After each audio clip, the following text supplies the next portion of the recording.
الرحمن الرحيم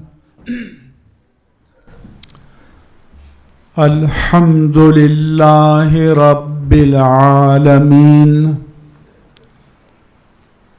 خالق السماوات والأرضين الصلاة والسلام على رحمة للعالمين خاتم الأنبياء والمرسلين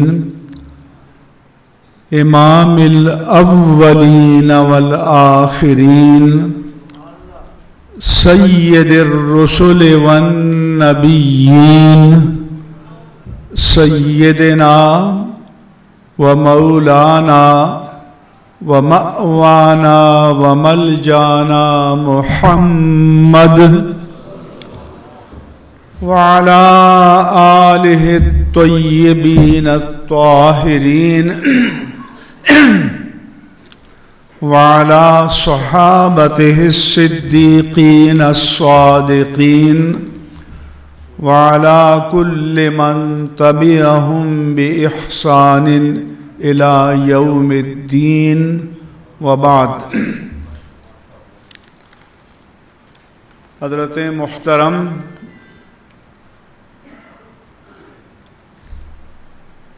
الحاج امجد علی چشتی صاحب زید مجدہم، جن کی اہل سنت و جماعت کی سیاسی، تنظیمی اور دعوتی معاملات سے زندگی بھر کا تعلق رہا ہے، امیر جماعت اہل سنت سید امداد حسین شاہ صاحب، ناظم اعلیٰ غلام شبیر مصطفی صاحب، جماعت اہل سنت پاکستان کے مقامی تمام عہدیداران، ذمہ داران، ارکان و کارکنان، علامہ ڈاکٹر مفتی ابو بکر صدیق، اہل سنت و جماعت کی دینی تنظیمات کے ذمہ داران، اسٹیج پر تشریف فرما مقتدر، ممتاز، لائق صد احترامات و تکریمات حضرات علماء کرام، مشائخ اعظام اور سوسائٹی کے مختلف شعبجات کے نمائندگان، ذمہ دار افراد، اساتذہ کرام اور وکلاء اگر موجود ہوں، اور میرے دینی بھائیوں، السلام علیکم ورحمۃ اللہ وبرکاتہ۔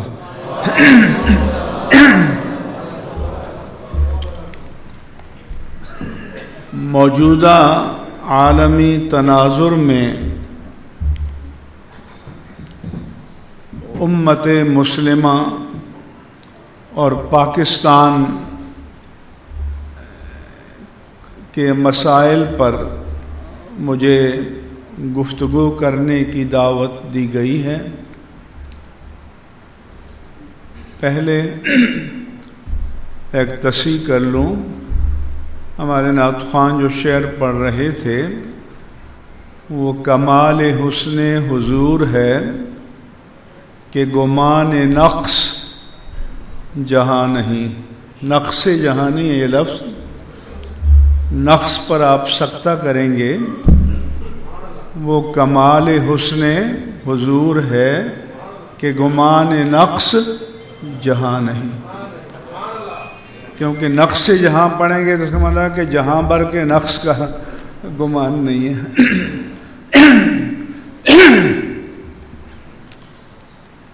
پہلے تو آپ کو یہ بتا دوں کہ دین اسلام کا آغاز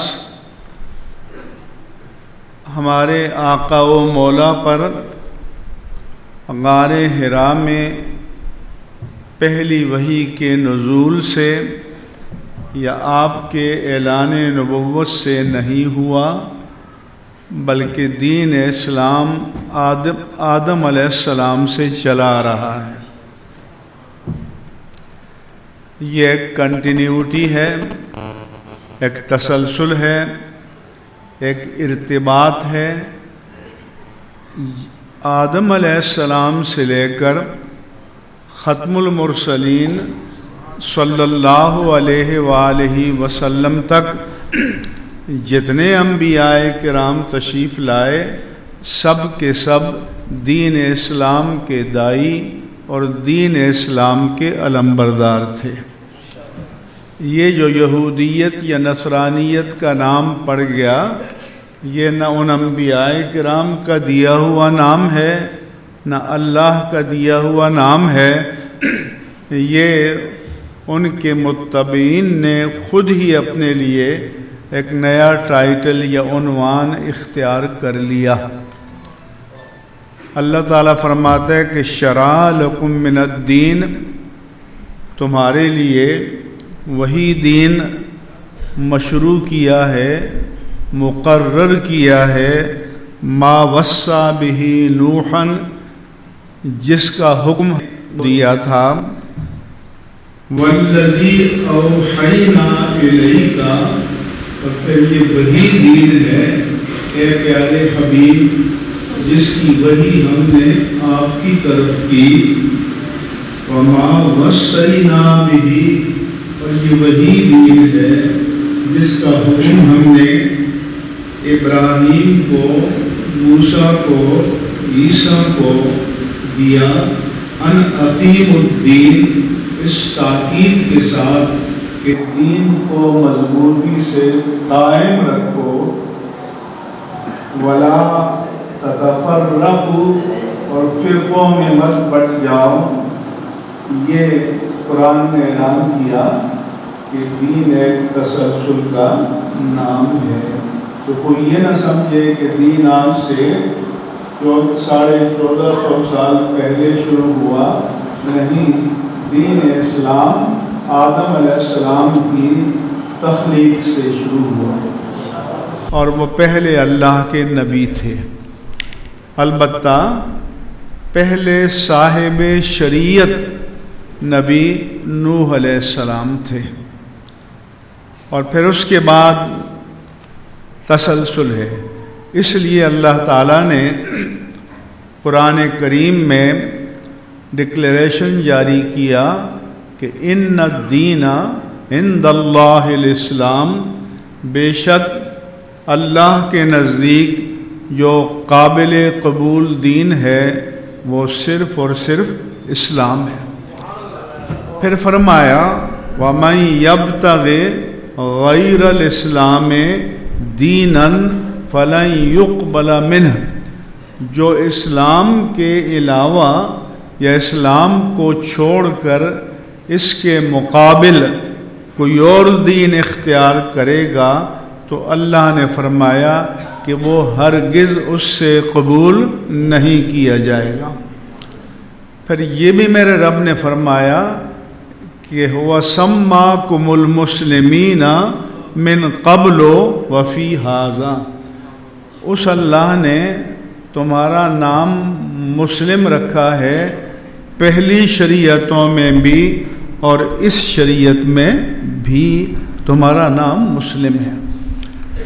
پھر جب بیت اللہ کی تعمیر ہوئی اور تعمیر کے بعد حضرت ابراہیم و اسماعیل علیہم السلام نے دعا کی کہ ربنا وجعلنا مسلمین لک، اے ہمارے رب تو ہمیں اپنا اطاعت گزار بنا دے، مسلم بنا دے، ومن ذریتنا امتا مسلمتا لک، اور ہماری اولاد سے تو امت مسلمہ بنا دے۔ لہذا اسلام تسلسل کا نام ہے، دین تسلسل کا نام ہے۔ یہ دین کوئی 1450 سال پہلے شروع نہیں ہوا، بلکہ ابتدائے آفرینش سے شروع ہوا۔ انبیاء کرام کی قطعی تعداد نہ تو اللہ تعالیٰ نے قرآن مجید کی کسی آیت میں بتائی ہے، نہ اللہ کے رسول نے کسی حدیث صحیح صریح میں بتائی ہے۔ اس لیے قرآن انبیاء کی ہم قطعی تعداد کبھی بھی نہیں بیان کرتے۔ ابھی ایک لیڈر نے کہا کہ 1,40,000 نبی آئے تھے خان صاحب نے، تو یہ کسی روایت میں نہیں ہے، اگر ہے تو مرزا غلام قادیانی کی کتاب میں ہے۔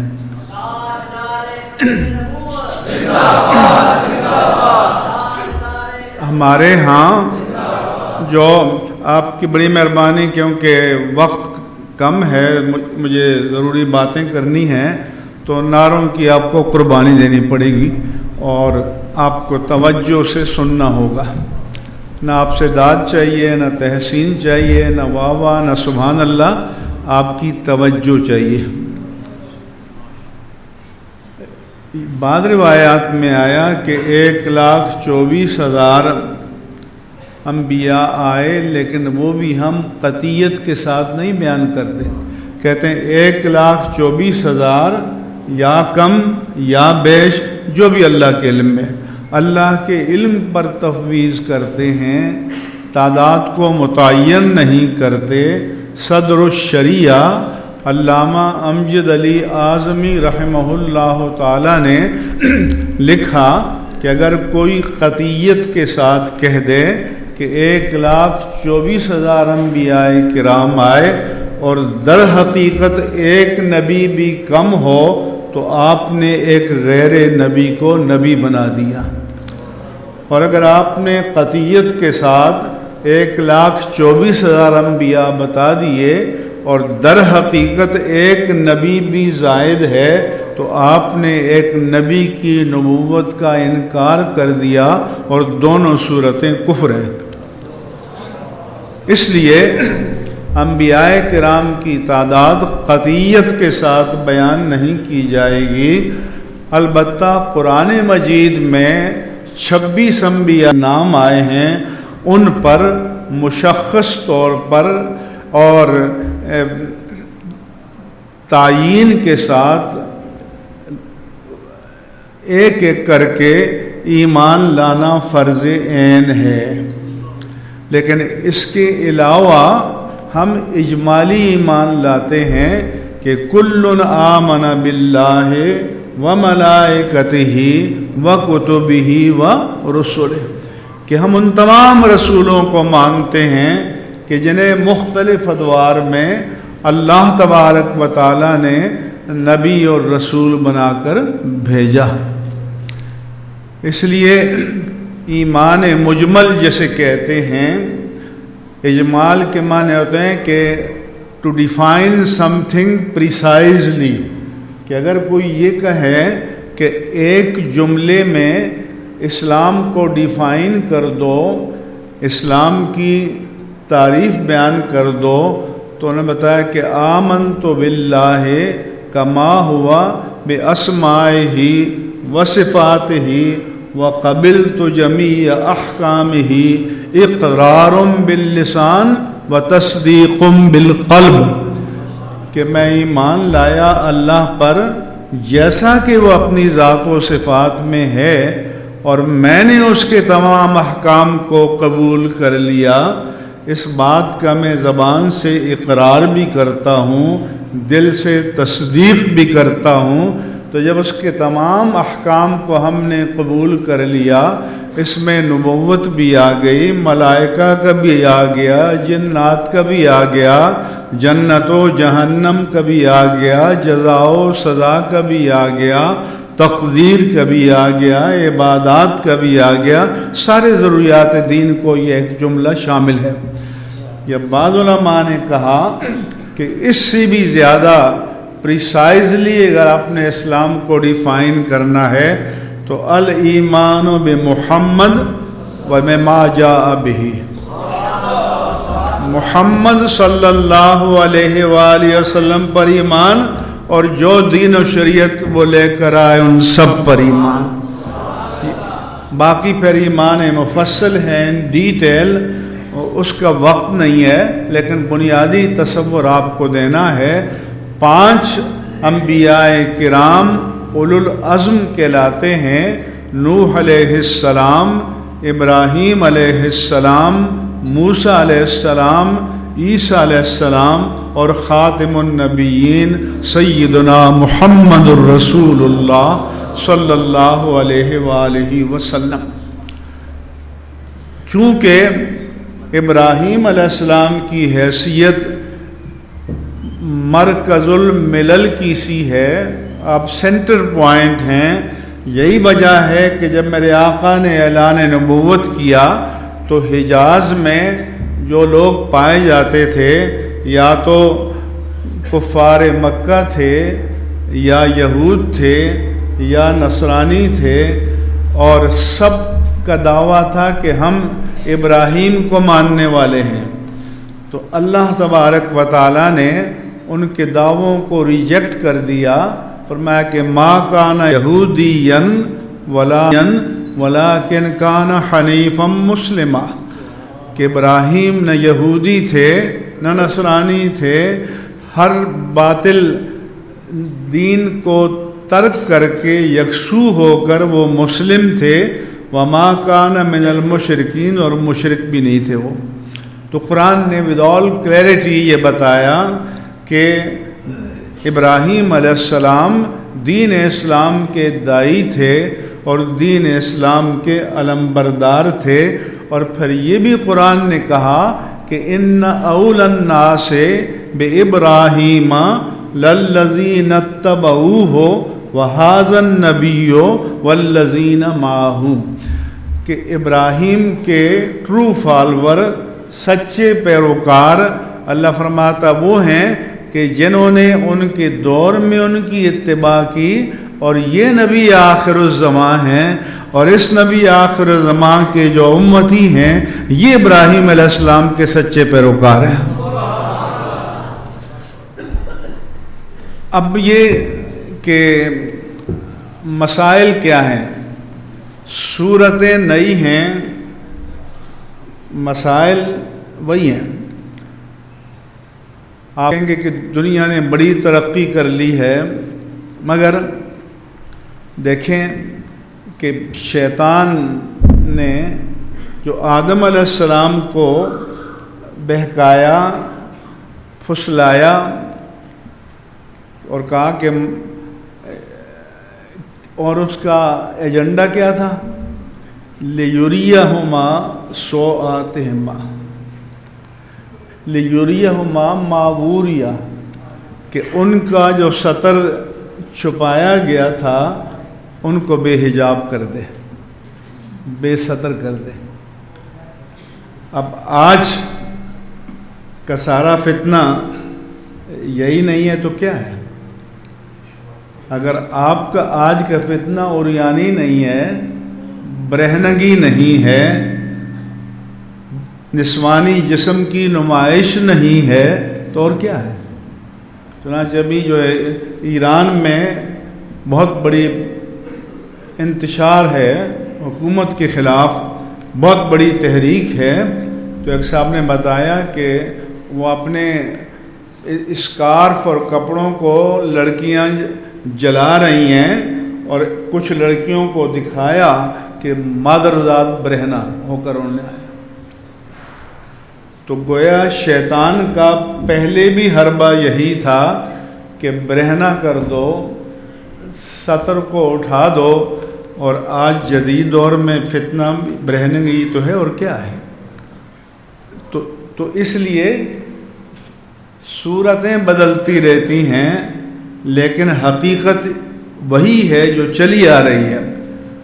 پھر ابلیس نے کہا کہ ما نہاکما ان تلکما الشجرۃ الا ان تکونا ملکین او خالدین، کہ بھئی آپ کو جو اس درخت کے قریب جانے سے روکا گیا ہے، آپ کو پتہ ہے کیوں؟ کہ اس کا پھل کھا کر آپ فرشتے بن جاؤ گے، دائمی زندگی مل جائے گی۔ اور پھر قرآن کہتا ہے کہ وَقَاسَمَهُمَا إِنِّي لَكُمَا لَمِنَ النَّاصِحِينَ، اور شیطان قسمیں کھا کر یقین دلانے لگا کہ میں آپ کا ویل وشر ہوں، میں تو آپ کا بھلا چاہتا ہوں، میں تو آپ کا فائدہ چاہتا ہوں، اس لیے میں آپ کو کہتا ہوں کہ یہ درخت کے قریب چلے جاؤ۔ تو اب معلوم ہوا کہ دشمن جب بہکاتا ہے، ورغلاتا ہے، تو وہ ہمدرد کے روپ میں آتا ہے، وہ بہی خواہ کے روپ میں آتا ہے، وہ ویل وشر کے روپ میں آتا ہے۔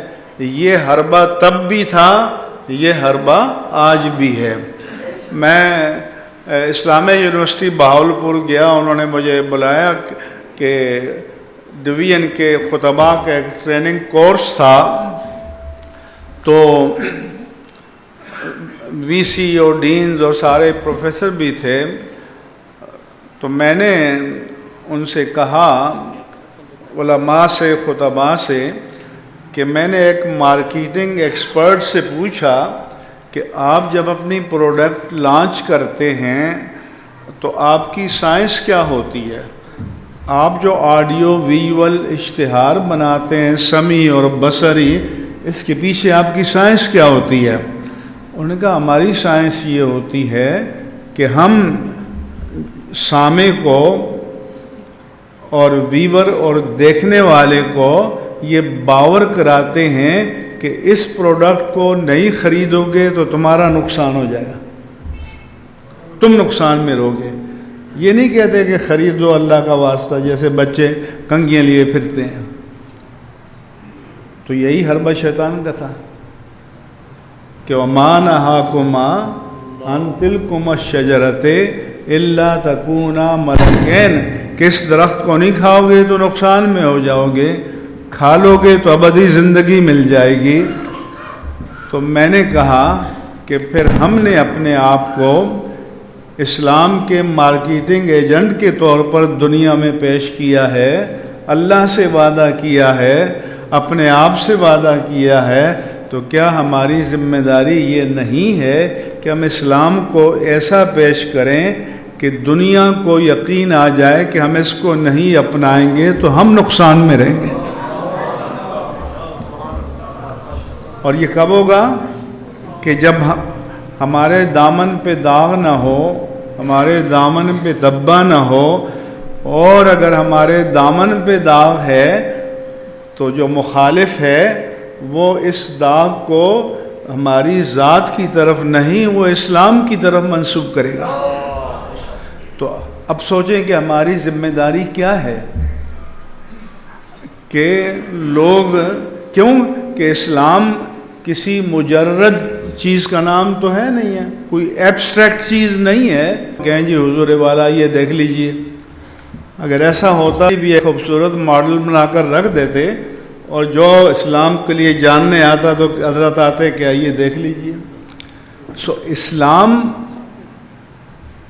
عارض ہے، اسلام جہاں بھی پایا جائے گا مسلم کے وجود کے ساتھ پایا جائے گا، وجود سے باہر نہیں پایا جائے گا۔ تو اگر مسلم کے وجود میں ڈیفیکٹ ہے، نقص ہے، عیب ہے، کمزوری ہے، اخلاق کی، کردار کی، علم کی، تو وہ یہ اسلام پر تھوپ دیں گے کہ یہ خرابیاں اسلام میں ہیں۔ اب آپ سوچیں کہ ہماری کیا ذمہ داری ہے۔ کیٹ اسٹیون پاپ سنگر تھا، اس نے اسلام قبول کیا، یوسف اسلام اس کا نام رکھا، اور تبلیغ کرتا تھا۔ تو وہ گیا جرمنی میں تبلیغ کی، تو کچھ لوگ مسلمان ہو گئے، اور جو اسلام کے لیے جاننے آتا تو حضرت آتے کہ یہ دیکھ لیجئے۔ اگر ایسا ہوتا بھی ایک خوبصورت ماڈل بنا کر رکھ دیتے اور جو اسلام کے لیے جاننے آتا تو حضرت آتے کہ یہ دیکھ لیجئے۔ سو اسلام 1 سال کے بعد ان کو دیکھنے کے لیے جاؤں، دیکھا کہ وہ پھر عیسائی ہو گئے۔ تم نے تو کلمہ پڑھا تھا، اسلام قبول کیا تھا، اور اب تم پھر عیسائی ہو گئے۔ اس نے کہا کہ کیٹ، تم نے مجھ پر قرآن کا اسلام پیش کیا تھا، تم نے مجھ پر سیرت مصطفیٰ کا اسلام پیش کیا تھا، اس کو دیکھ کر پڑھ کر میں مسلمان ہو گیا، لیکن جب چلتے پھرتے مسلمانوں کو دیکھا تو میں پلٹ کے عیسائی ہو گیا۔ سمجھ میں آ رہی ہے بات؟ تو آپ کی ذمہ داری کیا ہے؟ میری ذمہ داری کیا ہے؟ کہ آج کی دنیا پر ہم نے حجت تمام کر دی ہے۔ تو ایک بنیادی مسئلہ یہ ہے۔ دوسرا مسئلہ یہ ہے کہ ویسے تو میں جاتا ہوں یورپ، امریکہ، جس ملک میں جاتا ہوں تو نیٹ میں دیکھتا ہوں کہ یہاں کس مذہب کے ماننے والے کتنے ہیں، تو ایک بڑی تعداد تو اب ایتھیسٹ کی ہے کہ وہ کہتے ہیں ہم کسی مذہب کو نہیں مانتے۔ لیکن جو کرسچن ہیں مثلا یا یہود ہیں، تو وہ زبانی جو کہتے ہیں کہ ہم گاڈ کو مانتے ہیں، یہاں تک کہ ڈالر کے نوٹ پر بھی لکھا ہوا ہے ان گاڈ وی ٹرسٹ۔ اور امریکن پریزیڈنٹ جب state of the union address کرتا ہے پوری قوم کو، تو آخر میں کہتا ہے کہ God bless you, God bless America. پھر مسئلہ کیا ہے؟ وہ زبانی طور پر تو گاڈ کو مانتے ہیں، لیکن اس کی اتھارٹی کو نہیں مانتے۔ انہوں نے گاڈ کو اپنے نظام سے ریٹائر کر دیا ہے۔ ہمارا جب ان کا ساتھ ڈائلاگ ہوتا ہے تو وہ ہم ہر مسئلے میں جب مذہب کی بات کرتے ہیں تو کہتے ہیں ان کو کیا ہو گیا؟ میں نے کہا in your conception of God, your God is almost retired. He is sitting somewhere in the church, and when you offer your weekend praise with some delighted music, he is very pleased. میں نے کہا جو تمہارا تصور خدا ہے اس کے نزدیک تو تمہارا خدا ریٹائر ہو گیا ہے، چرچ میں کہیں بیٹھا ہے، آپ سنڈے کو جا کر میوزک کے ساتھ کچھ دعائیں پڑھ لیتے ہیں، وہ خوش ہو جاتا ہے۔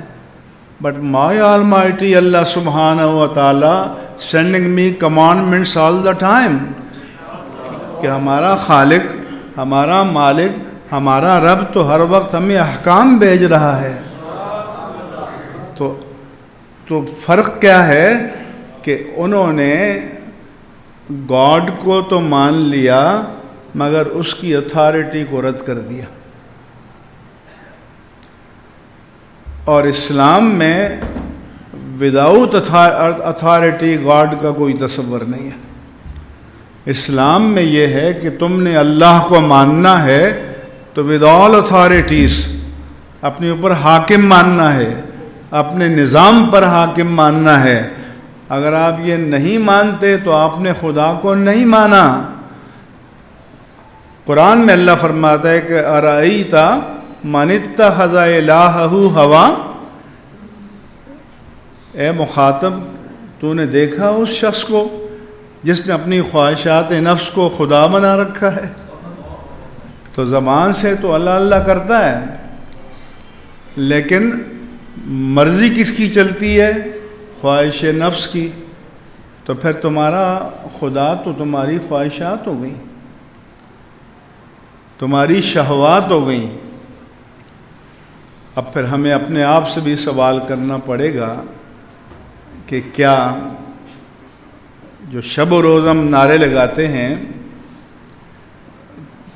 تو یہ نعرے میں کہتا ہوں کہ پاکستانی مسلمانوں نے اتنے نعرے لگائے ہیں، بلکہ جب ہم طالب علم تھے لاہور میں تو کبھی موچی دروازے کے باہر جلسہ ہوتا، نعرے لگتے تو وہ اسٹیج سے کہتے کہ زور سے نعرہ لگاؤ تاکہ دہلی کا لال قلعہ ہل جائے۔ اور ہم بھی سینے کو سکیڑ کر زور سے نعرے لگاتے کہ واقعی ایسا ہو جائے گا، لیکن جب ہوش آیا تو لال قلعہ تو کیا ہلتا، آدھا پاکستان چلا گیا۔ سمجھ آ رہی ہے بات نہیں؟ تو نعروں سے، مجرد نعروں سے، بے معنی نعروں سے، ہمارے واعظ بھی کہتے ہیں جملے پر کہو سبحان اللہ۔ میں نے کہا کاش کہ یہ سبحان اللہ آپ کے اندر اتر جائے۔ اس کو معمولی سمجھتے ہو؟ سبحان اللہ والحمد للہ تملأان ما بین السماوات والارض، کہ سبحان اللہ اور الحمد للہ تو زمین و آسمان کے درمیان ساری وسعتوں کو منور کر دیتے ہیں۔ لیکن کیا یہ سبحان اللہ ہمارے اندر کی ظلمتوں کو بھی منور کرتا ہے؟ تو اس لیے میں کہتا ہوں نعرے بازوں سے کہ ان نعروں کو اندر بھی داخل کرو، ان نعروں کو اپنے وجود میں، روح میں جذب بھی کرو، تاکہ یہ تمہارے اعمال کی صورت میں ریفلیکٹ ہوں، اس کے نتائج سامنے آئیں۔ تو اس لیے ہمارا تو حال یہ ہے کہ میں ایک بڑے پاپولر مقرر ہیں، ایک فیصل آباد میں جلسے میں مجھے بلایا دستار فضیلت کا، تو وہ کہتے ہیں کہ جی مہندر سنگھ بیدی کا شعر ہے، عشق ہو جائے کسی سے چارہ نہیں، عشق محمد پہ مسلم کا اجارہ نہیں، اور لوگوں نے نعرے لگائے۔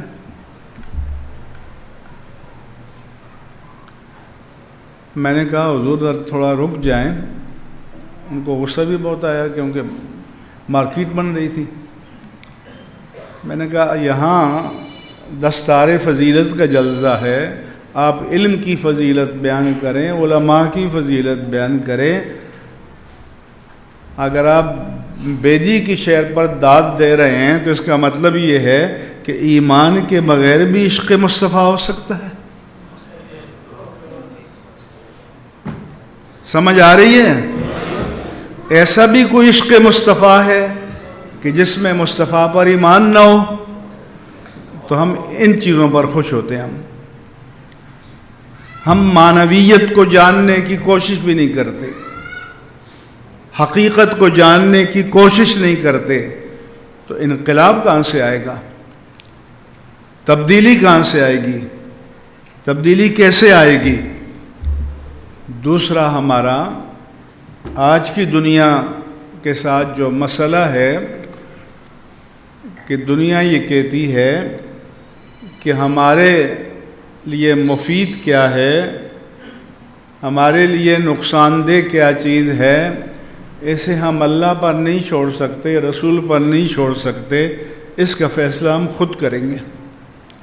ہماری کلیکٹیو وزڈم یا اجتماعی دانش فیصلہ کرے گی کہ کیا چیز اچھی اور کیا بری ہے۔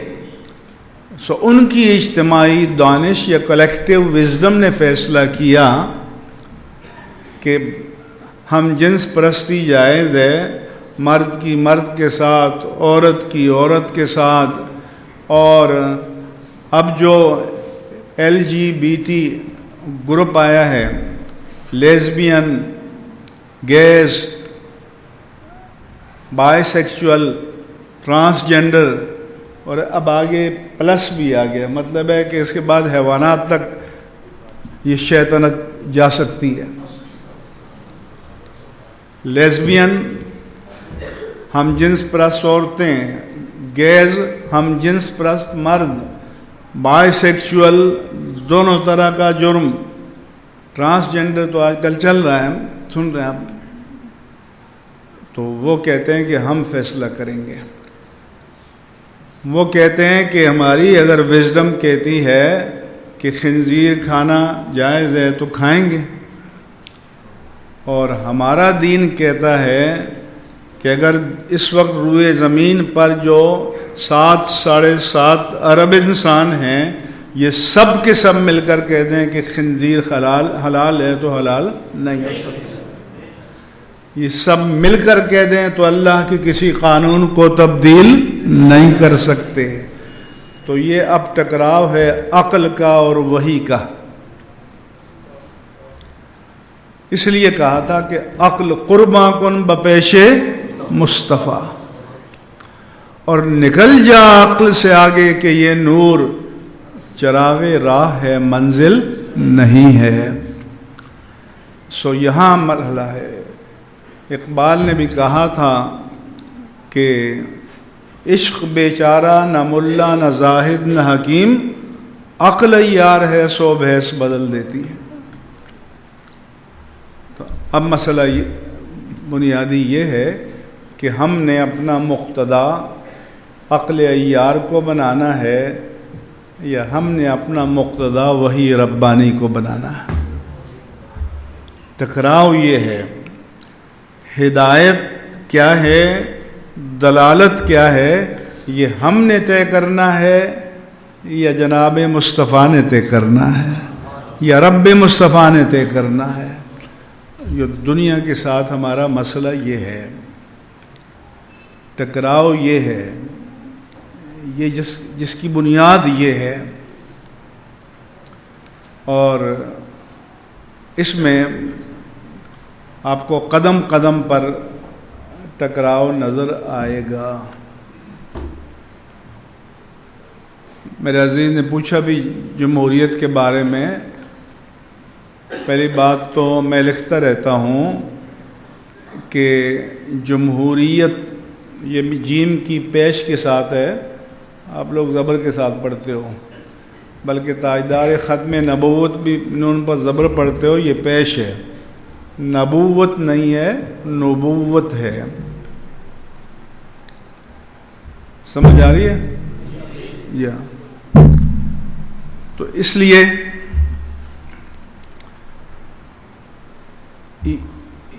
یہ جمہوریت اپنی روح میں سیکولر ہے. ہمارے بزرگوں نے کوشش کی کہ آئین میں کچھ اسلام ڈال دیا جائے، لیکن اپنی روح کے اعتبار سے جمہوریت سیکولر ہے، کیونکہ جمہوریت کے معنی کہیں جو اکثریت کا ہے. تو اکثریت اگر باطل کا ہے تو اگر 10,000 کی اکثریت ایک طرف ہو لیکن باطل پر ہے اور ایک کلمہ حق کہنے والا ایک طرف ہو تو وہ حق ہوگا، اکثریت حق نہیں ہوگی. سو بنیادی مسئلہ یہ ہے. ہماری جمہوریت کو ایک اضافی بیماری ہے جو روئے زمین پر کسی اور جمہوریت میں نہیں ہے. وہ یہ کہ آپ امریکہ سے زیادہ ماڈرن ڈیموکریٹ نہیں ہو نا، اور یو کے کی پارلیمنٹ کو تو مدر پارلیمنٹ کہتے ہیں کہ جمہوریت نے جنم وہاں سے لیا ہے، لیکن وہاں پر پارلیمنٹ میں عورتوں کی لازمی ایک سیٹ بھی نہیں ہے. ڈائریکٹ الیکشن سے کوئی آئے تو آئے، عورت آئے یا مرد آئے، ریزرو سیٹ نہیں ہے. انڈیا میں 140 کروڑ کا ملک ہے لیکن عورتوں کی ایک ریزرو سیٹ نہیں ہے، مگر مشرف نے آپ کی اسمبلی میں 60 عورتیں ڈال دی ہیں، آپ کی سینٹ میں ڈال دی ہیں، آپ کی صوبائی اسمبلیوں میں ڈال دی ہیں. اسی لیے تو رواد آئے اوٹ پٹانگ قوانین ٹرانسجنڈر یہ ساری بیگمات ہیں جو یہاں پر انڈکٹ کی ہوئی ہیں، اور پیچھے NGOs ہیں جن کے پاس سرمایہ آ رہا ہے.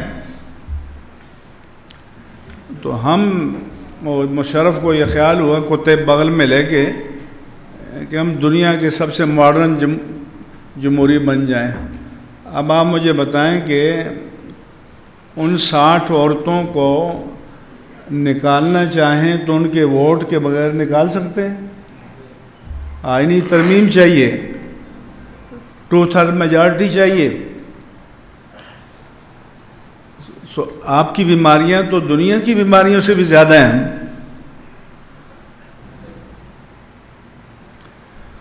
ہمارے آئین کی دوسری ترمیم میں عقیدہ ختم نبوت کو تحفظ دیا گیا ہے، اور اس میں الحمدللہ قائد ملت اسلامیہ، قائد اہل سنت علامہ شاہ احمد نورانی صدیقی رحمہ اللہ تعالیٰ کا بڑا کام ہے۔ کچھ لوگوں نے یہ لکھ دیا تھا کہ مفتی محمود نے قرارداد پیش کی۔ ہم نے کہا یار تاریخ کارخانوں میں نہیں بنتی، قومی اسمبلی کا ریکارڈ موجود ہے۔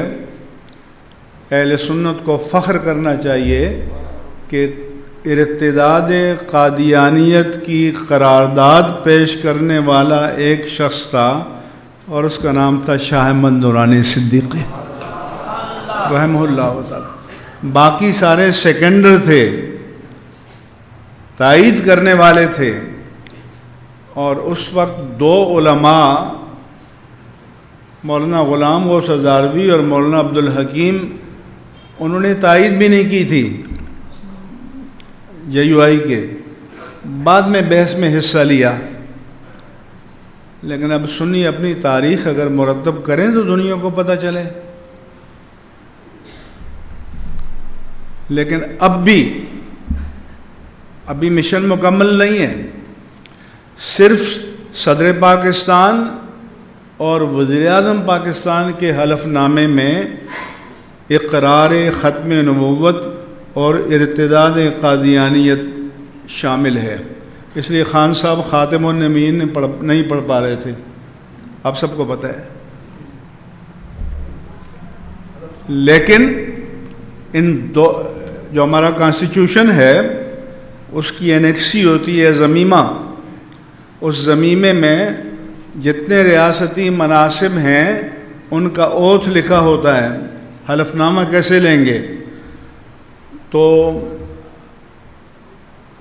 گورنر کے حلف ناموں میں، فیڈرل کیبنٹ کے حلف ناموں میں، پروونشل کیبنٹ کے حلف ناموں میں، پورے پارلیمنٹرین کے حلف ناموں میں، سینٹ کے حلف نامے میں، سپیریئر عدالتوں کے ججوں کے حلف نامے میں، مسلح افواج کے سربراہان کے حلف نامے میں یہ ارتداد قادیانیت اور عقیدہ ختم نبوت کا اقرار شامل نہیں ہے۔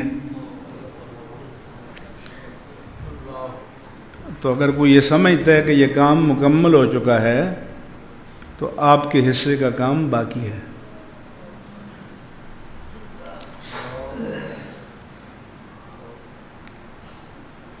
اور یہ بہت بنیادی چیز ہے۔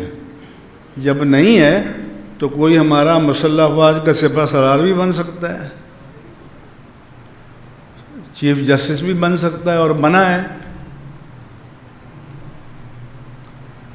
تو کیا قوم کی امانتیں ایسے لوگوں کو دی جا سکتی ہیں؟ اگر نہیں دی جا سکتی تو وہ چور دروازہ ہم نے بند کیا ہے۔ تو جو پڑھے لکھے لوگ ہیں وہ ان باتوں کو سمجھیں۔ آخری بات کہنا چاہتا ہوں، میں ابھی کینیڈا میں گیا ہوا تھا، تو میں نے کہا بھائی ہم اہل السنہ والجماعہ ہیں،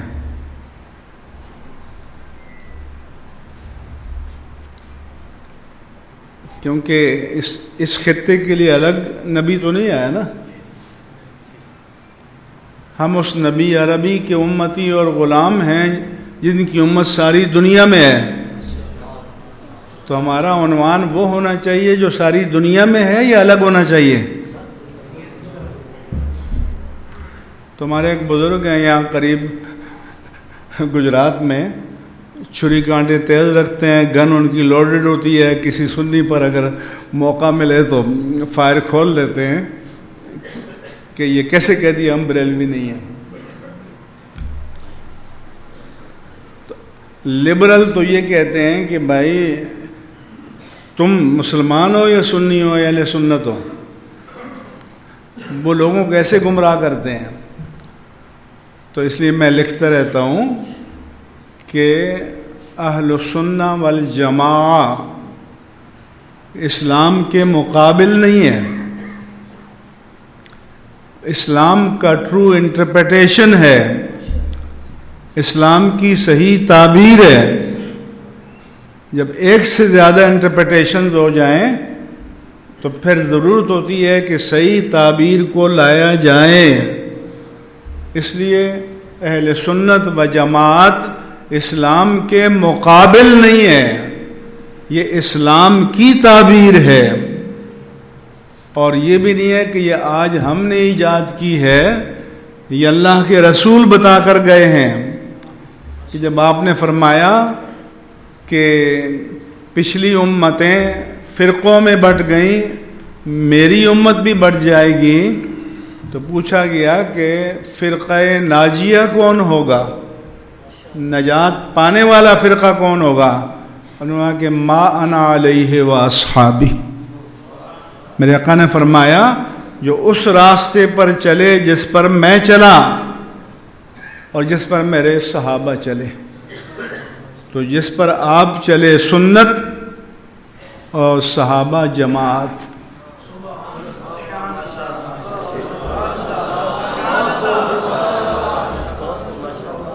فنحن اہل السنت والجماعہ، ہم اسلام کی صحیح تعبیر ہیں. یہ نام اللہ کے رسول نے دیا ہے اور قرآن نے دیا ہے. وَمَن يُشَاقِقِ الرَّسُولَ مِن بَعْدِ مَا تَبَيَّنَ لَهُ الْهُدَى وَيَتَّبِعْ غَيْرَ سَبِيلِ الْمُؤْمِنِينَ نُوَلِّهِ مَا تَوَلَّى وَنُصْلِهِ جَهَنَّمَ وَسَاءَتْ مَصِيرًا. فرمایا کہ جو رسول سے اختلاف کرے گا، یشاقق کا لفظ ہے، شق کے معنی آتے ہیں نا پھاڑ دینا. اقتربت الساعة وانشق القمر. اور جو رسول سے اختلاف کرے گا تو رسول سنت، وَيَتَّبِعْ غَيْرَ سَبِيلِ الْمُؤْمِنِينَ، اور مومنوں اور جماعت کی راہ کو چھوڑ کر الگ راہ اختیار کرے گا تو نولہ ما تولی، ہم اس کو اس کے حال پر چھوڑ دیں گے، اس کو جہنم میں جھونک دیں گے اور بدترین ٹھکانہ ہے. اس آیت کی تعبیر ہے اہل السنہ والجماعہ. اور سنت کے معنی ہے الطریقۃ المسلوکۃ فی الدین. اس لیے سنت اور حدیث میں فرق ہے. چیچنیا میں ایک کانفرنس ہوئی کہ من هو اہل السنۃ والجماعہ. ہمارے لوگ تو پڑھتے نہیں، اپنی دنیا میں مست رہتے ہیں نا، ادھر نعرے وارے لگتے ہیں. مجھے پتہ چلا، میں نے ساری اس کی پروسیڈنگ نکالی تو میں نے لکھا، کالم لکھا. تو اہل حدیثوں کا مجھے ٹیلی فون آیا کہ جی آپ نے یہ کیا کر دیا، ہم بھی اہل سنت ہیں. میں نے کہا حضور آج تک تو آپ نے اپنے آپ کو اہل سنت نہیں کہا.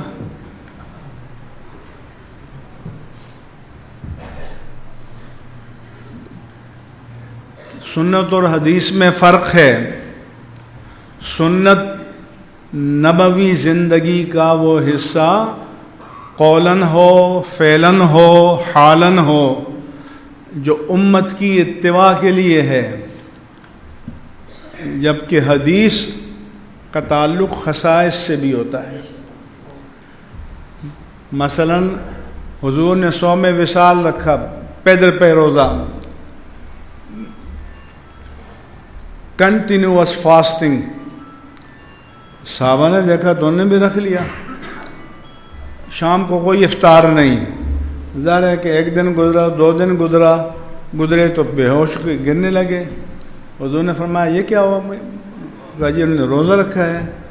فرمایا کیوں رکھا ہے؟ عرض کہ انکا تواصل یا رسول اللہ، یا رسول اللہ آپ نے جو رکھا ہے. فرمایا ایکم مثلی، ابھی تو عند ربی ویسقینی، تم میں سے کون مجھ جیسا ہے؟ میں تو اپنے رب کے پاس رات گزارتا ہوں، مجھے کھلاتا بھی ہے اور پلاتا بھی ہے۔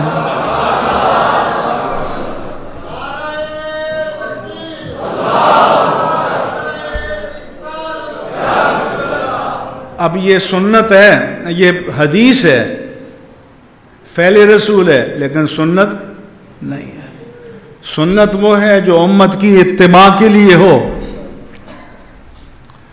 ٹائم نہیں ہے میں کئی مثالیں پیش کروں، تو بتانا یہ چاہتا ہوں کہ ہم اہل السنہ والجماع ہیں، میں نے یہ بتایا تاکہ ہمارے لوگ باہر جائیں تو یہ نہ ہو کہ ہماری مسجد الگ، اپنے میں سے جو باہر جاتے ہیں آپ دیکھتے ہیں تو حضور کی امتی تو ہر جگہ ہے، پوری کائنات میں۔ تو حضرت نے فرمایا کہ یہ انہوں نے بڑا غلط کام کر دیا ہے، تو پھر میں نے ابھی اس پر تفصیل سے لکھا ہے۔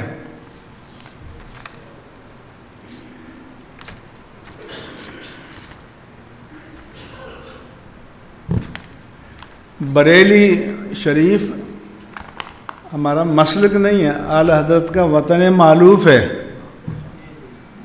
مسلک اہل السنہ والجماع،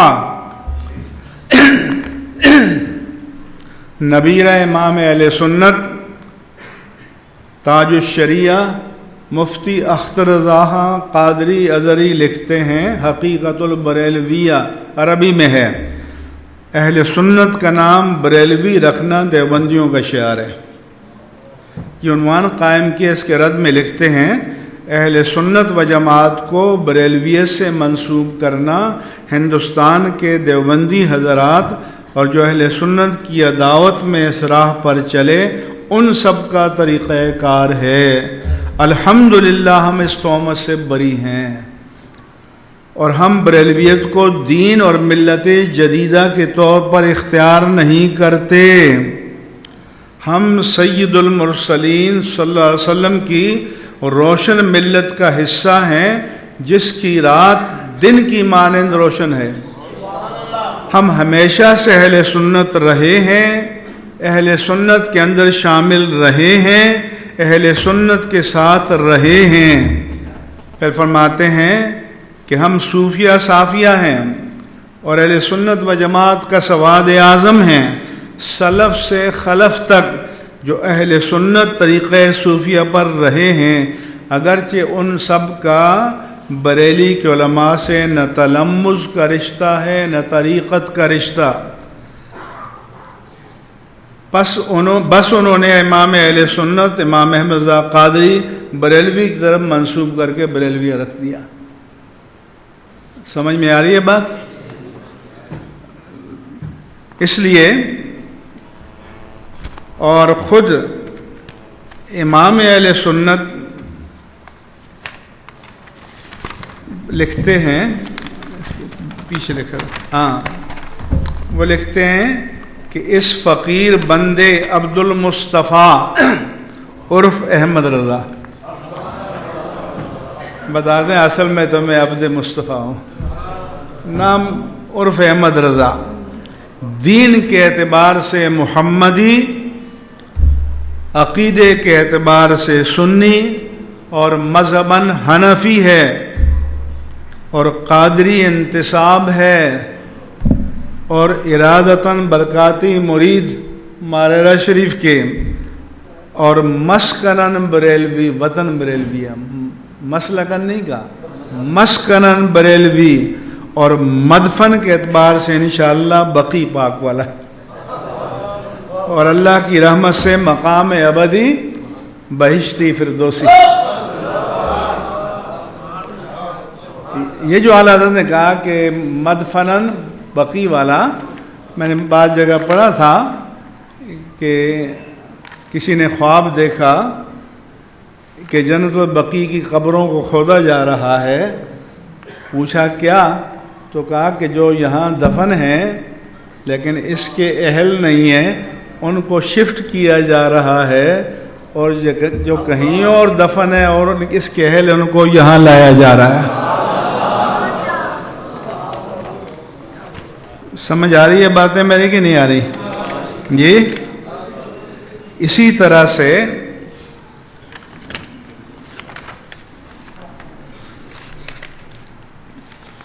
ہمارے تمام جو اکابر علماء ہیں، تاج الشریعہ سے سوال ہوا، بعض پاکستان میں بعض لوگ اپنے آپ کو بریلوی کہتے ہیں اور بعض دیوبندی، کیا یہ اچھی بات ہے؟ نے فرمایا بریلوی کوئی مسلک نہیں ہے، ہم مسلمان ہیں، اہل سنت و جماعت ہیں، ہمارا مسلک یہ ہے کہ ہم حضور کو آخری نبی مانتے ہیں، اصحاب رسول کا ادب کرتے ہیں، اہل بیت اطہار سے محبت کرتے ہیں، اولیاء اللہ سے عقیدت رکھتے ہیں، فقہ میں ہم امام اعظم ابو حنیفہ کے مقلد ہیں، ہم اپنے آپ کو بریلوی نہیں سمجھتے، ہمارے مخالف ہمیں بریلوی کہتے ہیں۔ یہ ضیاء حرم میں آپ کا انٹرویو 1986 میں چھپا ہے،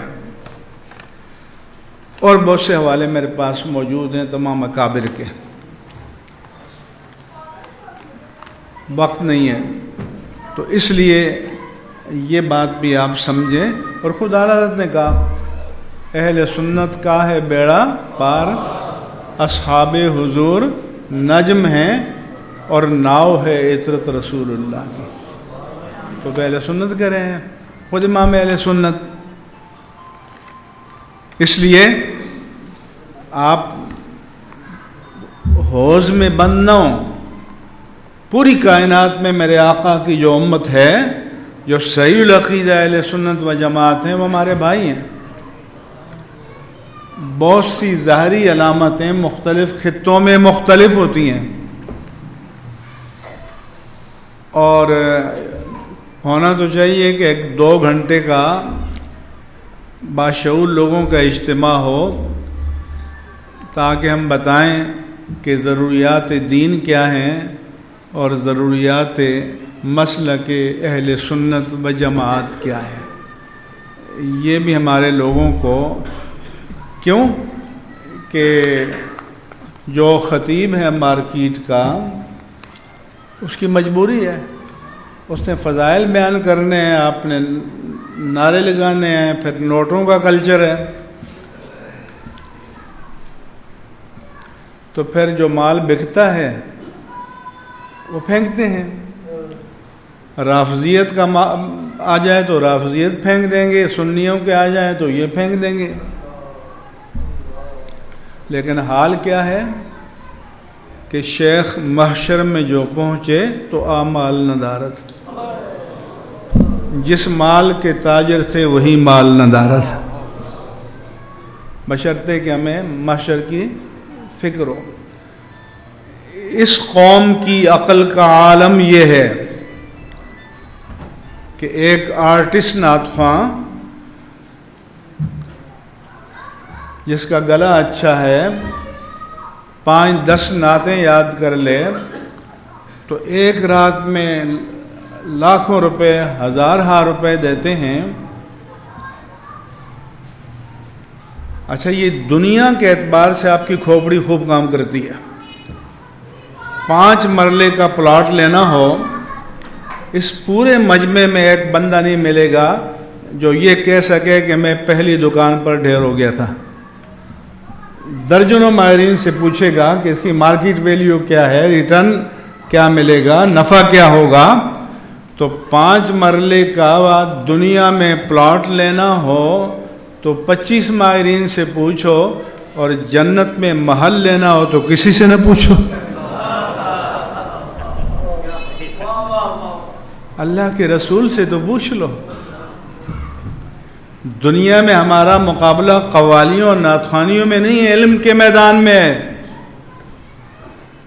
اور یہ قوم جو آرٹسٹ نعت خوانوں کو ایک رات میں ہزاروں لاکھوں روپے دے، اور جو مسند پر بیٹھ کر پورا مہینہ اللہ کے کلام کی تفسیر بیان کرے، اللہ کے رسول کی حدیث بیان کرے، اس کو کچھ نہیں ہے۔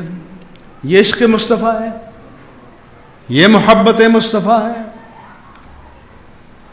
اگر محبت مصطفیٰ ہے تو خادم حدیث کی خدمت کرو، خادم قرآن کی خدمت کرو۔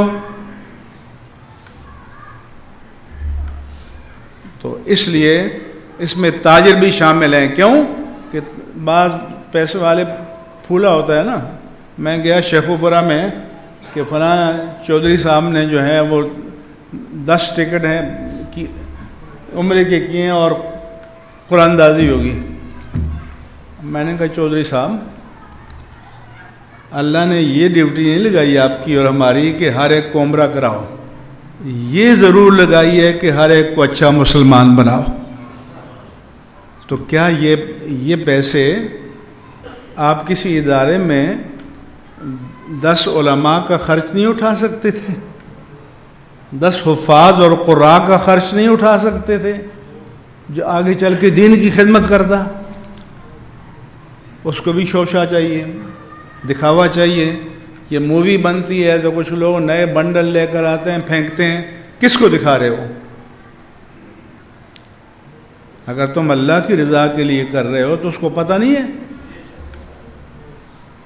اس لیے اہل سنت کا المیہ یہ ہے کہ آپ نے آج تک دین کی ترجیحات کا تعین نہیں کیا۔ جو تمہارا امام ہے، جو تمہارا خطیب ہے، جتنی ایک رات میں نعت خواں کو دو اتنا اس کو مہینے میں نہ دو، بلکہ بعض صورتوں میں سال میں نہ دو، تو پوچھا نہیں جائے گا تم سے؟ ایک ایک چیز کا حساب ہوگا۔ میرے آقا پوچھیں گے کہ میرے دین کی حفاظت کون کر رہا تھا؟ کسی فرنٹ کے مورچے میں ان کو دیکھا آپ نے؟ اس لیے میں کبھی کبھی کہا کرتا ہوں کہ کربلا کے سوداگر بھی بہت دیکھے ہیں، خون حسین کے تاجر بھی بہت دیکھے ہیں، لیکن اس دور میں اپنی کربلا سجانے والا ایک ہی خادم حسین رضوی دیکھا ہے۔